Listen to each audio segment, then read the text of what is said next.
Muy bien, seguimos, seguimos por CX30 Radio Nacional, estamos por Facebook, ¿en dónde estamos? Así se llama nuestro canal, Facebook, ¿en dónde estamos?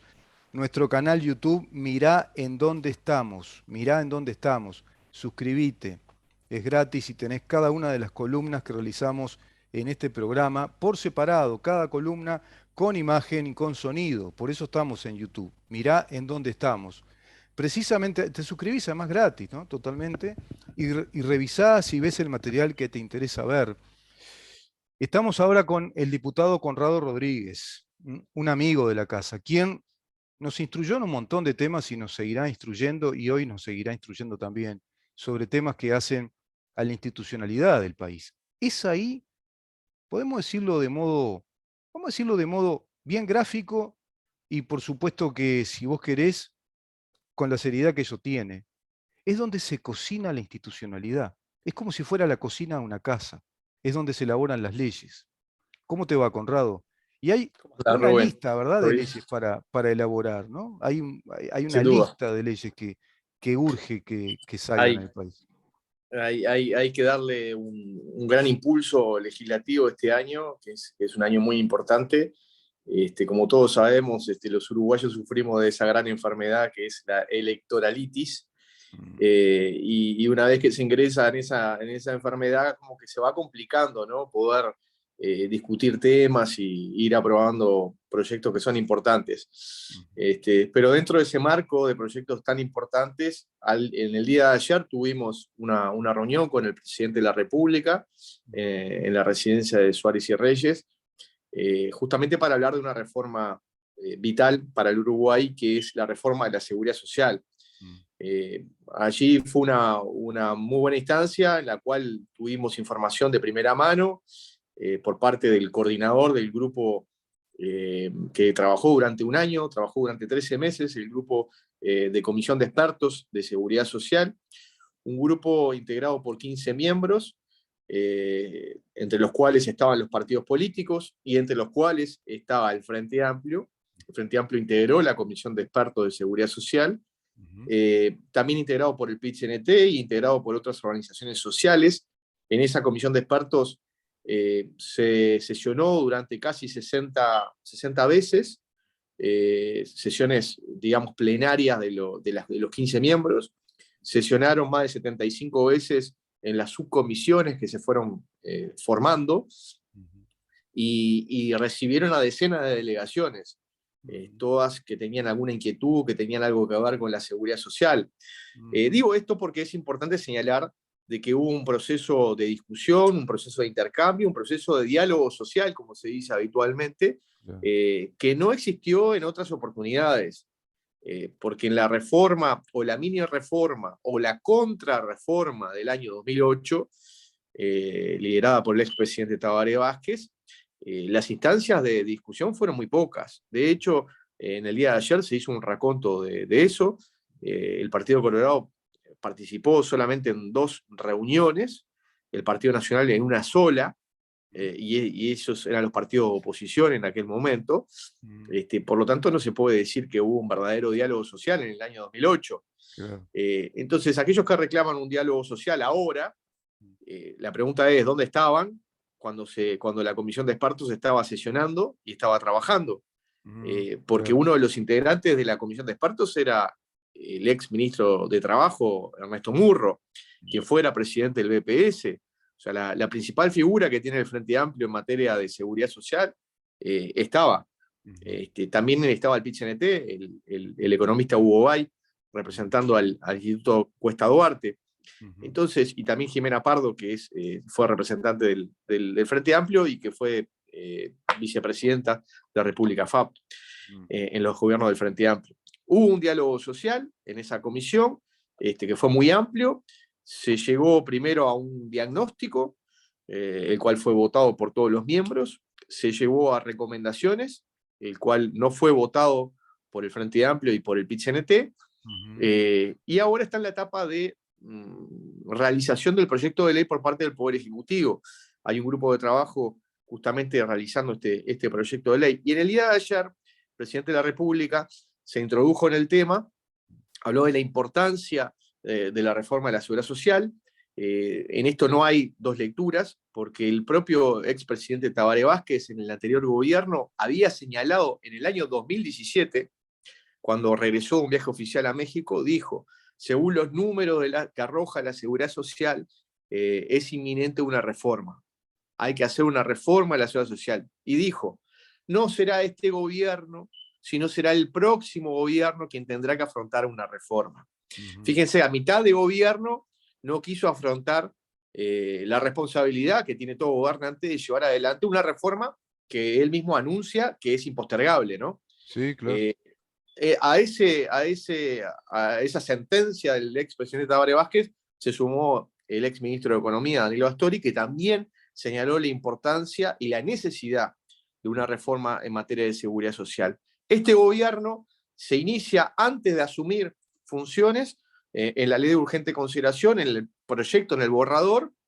Allí se marca la ruta, la hoja de ruta, la creación de una comisión de expertos, un diagnóstico, recomendaciones y un proyecto de ley. Bueno, en eso está el Poder Ejecutivo, y en el día de ayer fue la instancia propicia para, primero, plantear por parte del presidente de la República la importancia de la reforma, la situación general de la seguridad social, cuál es la tendencia, y darle la palabra al coordinador de la comisión de expertos, el doctor Rodolfo Saldain, justamente para explicar los contenidos de la nueva reforma y también los diagnósticos. Así que ayer fue una instancia muy importante, y en materia de diagnóstico está muy claro que el gasto público en materia de seguridad social en el año 2008 representaba el 8% del Producto Bruto Interno, cuando en el año 2020 y año 2021 ya representa el 11% del producto. Con un producto que desde el año 2008 se vino expandiendo, vino creciendo, por lo tanto, la cantidad constante de dinero que se gasta en materia de seguridad social, el gasto público, porque a eso le tendríamos que sumar lo que son los ahorros, el pilar de capitalización de los trabajadores, pero si vamos solamente al gasto público, es un gasto elevado. Incluso en la comparación internacional Es el que mayor hizo gasto que el ayer, Estado tiene, creo, el presupuesto más alto, ¿no? es, El del sin duda, BPS. sí. En el presupuesto lo significa Unos 10.000 millones de dólares, más o menos. un gasto muy importante. Sí, en verdad es como un tercio del presupuesto nacional. Sí. O sea, es elevado. Pero el tema es que la tendencia indica que va a ser más elevado. ¿Por qué? Porque la tasa de natalidad está estancada en Uruguay, incluso ha venido decreciendo. Comparado con los países de la región, estamos muy abajo. Eso hace que tengamos en el futuro menor Viste que cantidad de se activos. proyecta que Uruguay al 2100 puede tener una población de 2.700.000. Vamos bajando. Vamos a ir bajando, Vamos a ir bajando. lamentablemente. Va, Si si no no, se toman medidas, ¿no? Si no se esto toman siguiera así. medidas, exacto, de promover la natalidad e incluso la inmigración o que venga gente desde afuera, ¿no? Entonces, este es un problema que impacta en la seguridad social. Y Conrado, me quiero detener un poquito acá, de acuerdo a todo lo que dijiste, para después te doy la palabra y seguir. dale. Creo yo que es el gobierno con más diálogo social que ha tenido, yo no sé si la historia del país, pero por lo menos la historia de los últimos 50 años. Es el gobierno que planteó la ley de urgente consideración, que fue ampliamente discutida, con sesiones parlamentarias muy intensas, algunas de ellas prácticamente de 24 horas, donde participaron todos los partidos políticos del país, también distintas organizaciones sociales. Ustedes fueron recibiendo distintas organizaciones sociales. Es una ley que tiene en su hoja de ruta este tema, por ejemplo, que ya planteaba también este tema. Surge después, evidentemente, por la necesidad de la pandemia, el GACH, que fue un equipo asesor de científicos que congrega prácticamente a la comunidad científica del Uruguay para tomar decisiones, para que el gobierno pueda tomar decisiones en lo que hacía las políticas públicas sanitarias y el resto de las políticas. Ni que hablar que también se dialogó mucho con la sociedad en el tema de la ley presupuestal, y ahora con este tema de la ley de la reforma de la seguridad social, integrada por esta comisión también de expertos que, como tú bien decís, 13 meses estuvieron trabajando y con todo tipo de organizaciones sociales y con todos los partidos políticos. Creo que ese es el diálogo efectivamente real que tiene que tener un gobierno. No citar a la torre ejecutiva, como lo hacía, por ejemplo, Mujica, y era un bla, bla, bla de boliche y después no pasaba nada. Yo recuerdo en aquellas épocas cuando el pobre Larrañaga iba con aquel plan pro mejora, iban técnicos, y hay que reformar la educación, y le dijeron desde el Frente Amplio la mesa ejecutiva que no, y quedó en el no. No se hizo nada, ¿te acordás? Tuvieron como Sí, 2 o 3 meses. El diálogo es esto, lo que después termina fructificando de algún modo, ¿no? En un proyecto legislativo, en una totalmente. reforma del país. Quería decir esto porque me parece importante destacar este tema, ¿no? En ese sentido hay que destacar Totalmente. que este es un gobierno de diálogo, quizá porque esté conformado también por una coalición, que por necesidad electoral se constituyó, pero podemos decir, y hasta haciendo honor a una de las fuerzas políticas en el nombre, nada más que en el nombre, creo que es un gobierno de cabildos abiertos, ¿no? Ujú. Está con mucho diálogo. No sé si estás de acuerdo. Bueno, a ver, en este tema se procesó un diálogo digamos, que fue bastante largo, porque 13 meses de trabajo no es poca cosa, Por es eso. una cosa bien, bien importante. Eh, yo conozco a los miembros de la comisión y son técnicos de primera línea, Mm, que trabajaron fuertemente. Entonces, digo, diálogo existió, incluso existió más diálogo que en el año 2008, y mm, me animaría a decir la propia reforma que nosotros encabezamos, nosotros, no hablo primera persona, ¿no? Sino el mm, Partido Colorado, en el mm, año 95, en aquella reforma se procesó en tiempos más acotados, mm, porque se terminó procesando en septiembre del año 95, allí fue la votación en el Parlamento, mm, y se envió, se discutió, digamos, antes de arrancar el gobierno, en las preparaciones ahí se empezó a discutir, pero llevó menos de un año, a sí, eso sí, voy. claro, claro, claro. Entonces aquí se dio toda una discusión bastante larga. También No se tenemos que puede decir. decir, también tenemos que decir que todo este ámbito de diálogo, seguro porque se hace necesario, además, el país lo requiere también, ¿no? Estamos en un momento muy Lo especial. requiere. Por eso, pero estamos en un punto en el cual, en el diagnóstico estamos todos de acuerdo. La expectativa de vida, lo que decíamos, la tasa de natalidad es baja, la expectativa de vida se ha ido incrementando. Mm, En la actualidad, la esperanza de vida es de 80 años promedio, aunque las mujeres viven más que los hombres. Hay estudios que así lo mm. avalan desde hace muchos años, ¿no? Que Sí, sucede sí. esto. Pero más o menos 80 años. Pongamos, si tenemos una edad jubilatoria mínima de 60 años, tenemos 20 años por delante de pago de jubilación. Mm, Y la ecuación no te termina cerrando, porque si son 30 años como mínimo de servicios o de actividad que está registrada en BPS, y luego se pagan 20 años jubilaciones, cuando se aporta el 22,5% de lo que uno gana, y luego se recibe cerca del 50%, para hablar de los mínimos, ¿no? mm. Obviamente no te cierra la matemática.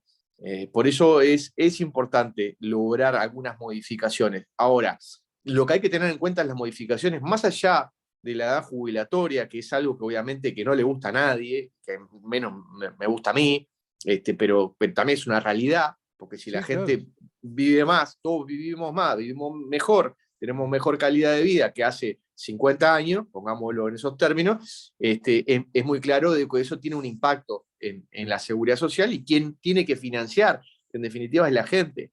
Mm, Lo termina pagando con impuestos, o sea, de alguna manera se termina sí. pagando eso.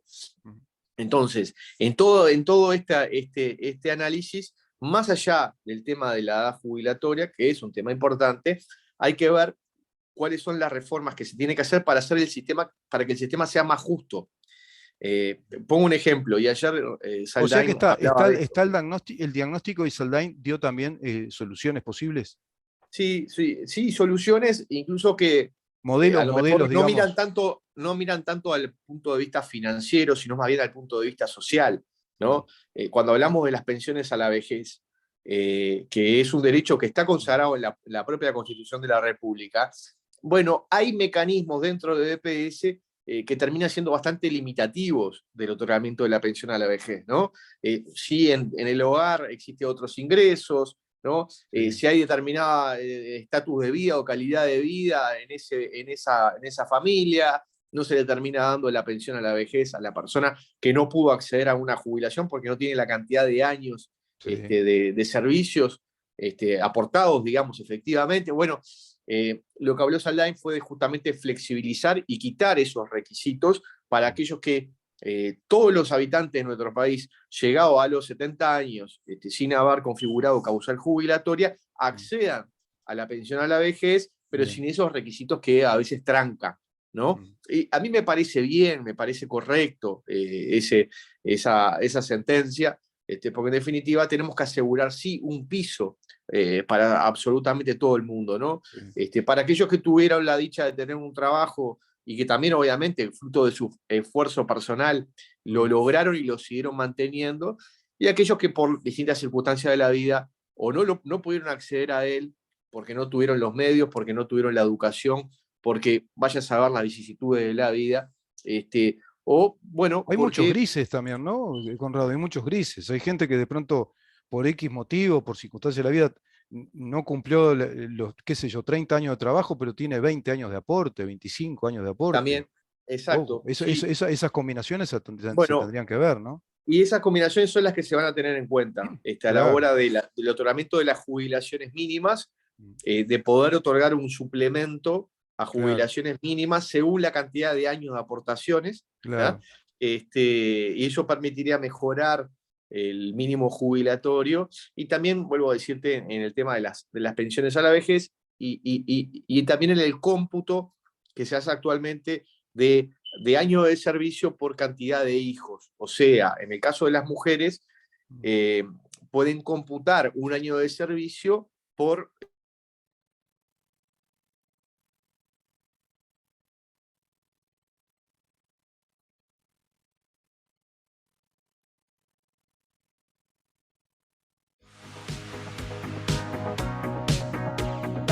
de poder complementarlo también para a nivel de las cajas paraestatales, porque eso no se da actualmente en las cajas paraestatales, no utilizan este criterio. Bueno, Saldain dijo que la comisión había hablado en ese sentido.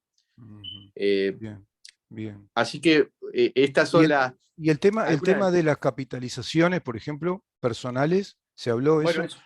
eso sí, eso va a continuar, se va a Ujú, mejorar la posibilidad de las rentabilidades. ujú, ¿Por qué? Porque se va a crear un nuevo subfondo para poder invertir, sobre todo aquellos, los jóvenes, que tienen, digamos, mucho más tiempo para capitalizar, ujú, que se pueda invertir parte de claro, ese dinero que ellos aportan al pilar de capitalización o de ahorro, bueno, ujú, que se pueda invertir en un subfondo especial que ujú, da una mayor rentabilidad. ajá, Esa es una de las ideas. Después el tema de los aportes voluntarios, que en la ley del año 95, la reforma del doctor Sanguinetti y del gobierno del Partido Colorado, ujú, existía a partir de determinada escala de ingresos la posibilidad de hacer aportes voluntarios al sistema de ahorro. ¿Ya? bien, Este principio tendría una pequeña modificación, según lo que se nos anunció en el día de ayer, ujú, para también lograr bueno, de que ese ahorro se haga más obligatorio que voluntario. ajá, Porque en la actualidad aquellos que ganan determinada cantidad de dinero, los aportes correspondientes a determinada escala mm, pueden, digamos, pueden no vertirlos a la FAP y apropiárselos, o sea, sí, sí, cobrarlos en su remuneración. ajá. Entonces, también habría ahí alguna modificación para que eso efectivamente se pudiera ahorrar y que fuera el componente de ahorro para engrosar luego esa renta vitalicia que termina pagando la aseguradora. Bueno, ahí hay Claro, algunas engrosás los ideas aportes para que tenga más rendimiento después el porcentaje de interés que pueda dar una capitalización, también. según el Exacto, monto. es así. Claro, Es claro, así, o sea, para que el componente de capitalización se vea más fortalecido exacto, y se puede incrementar luego el pago de esa renta vitalicia que se da al claro, final. claro. A ver, hay muchas modificaciones que digo, Ujú, o pequeñas al sistema, pero digo, a ver, el sistema mixto es el mm, sistema que va a continuar, mm, esa es una definición importante. Esto ya no hay discusiones, grandes discusiones sobre el sistema mixto, solamente el Frente Amplio y el PIT-CNT discuten sobre las AFAP, pero no sobre el sistema mixto, porque ¿Sobre antes qué? discutían sobre el sistema mixto, Sí, en contra del sistema mixto, pero Sí. después terminaron reconociendo las bondades del sistema mixto. Lo ¿Y hizo ahora el qué discuten? propio ¿Ahora qué discuten? Murro. Y lo que pasa es que discuten que el pilar de capitalización que no sea administrado por empresas privadas, ¿no? Que sea todo público. Ah, bueno, Este, claro. Sí, pero ya no discuten el sistema mixto, ¿no? Que haya sí, sí, un pilar de capitalización ya no lo discuten. Pero sí, antes, claro. querían hacer arder la pradera, ¿no? Con este tema. Sí, sí, Pero sí. digo, entonces, obviamente que también hay un componente para seguir discutiendo sobre el tema de las comisiones de la SAFAP, es un Claro. tema también para discutir.